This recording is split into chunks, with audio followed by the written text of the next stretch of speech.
déjà, oui, oui, that is so. Je te dis aussi tout à l'heure sur le développement, évidemment, que tu vois, le développement du continent, c'est pas facile, je veux dire, de parler de ça comme ça, parce qu'évidemment, quand on parle de développement, les gens se disent, mais attends, où sont les sous du continent? Ben, je pense que dans les discussions qu'on a déjà eues antérieurement, je t'ai parlé évidemment de l'argent du continent, je veux dire, bon, l'argent précolonial, parce que quand les colonisateurs sont partis, il n'y a plus d'argent. Donc voilà, quand on parle de la richesse financière du continent, évidemment, au-delà, je veux dire, des mines qui sont actuellement sous le sol, puis comme des minerais à exploiter, ben, je veux dire, voilà, la richesse du continent a été emportée par les colonisateurs. Je te dis, c'était ça l'objectif de la colonisation. Venir s'emparer, prendre les richesses de l'Afrique, je veux dire.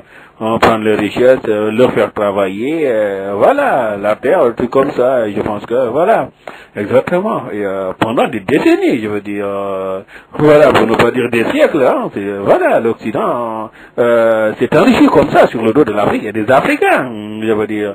Voilà, exactement, je pense que, voilà, évidemment, pour revenir à la question, où sont les sous de l'Afrique pour faire la renaissance, comme on dit en matière de développement, ben, je dis que, voilà, j'ai parlé de restitution du patrimoine financier africain.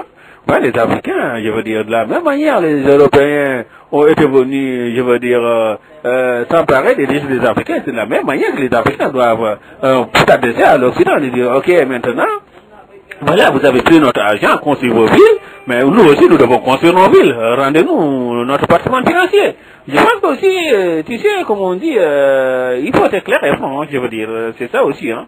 Au-delà de ça aussi, ben, je te dis, c'est le travail aussi que nous devons faire, tu vois. La Renaissance repose avant tout sur je veux dire, notre travail, je veux dire, comme on dit, nos efforts, en gros. Exactement, voilà, je veux dire, évidemment, pour revenir à un poème, je sais pas, Afrique, mon Afrique, si tu sais bien, Afrique des filles guéries dans les savanes ancestrales, voilà, je ne suis jamais connu, et à la fin, il dit, le sieur de ton travail, ben, je pense que c'est ça aussi.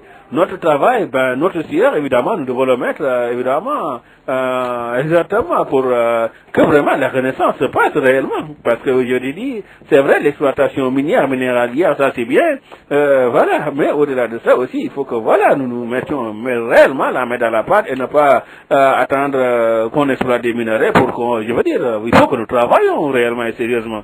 Je pense que ça c'est un aspect important en matière de renaissance. Voilà, l'effort que nous devons faire, ben, ce sera toujours déterminant évidemment dans nos actions et dans la dynamique de la renaissance.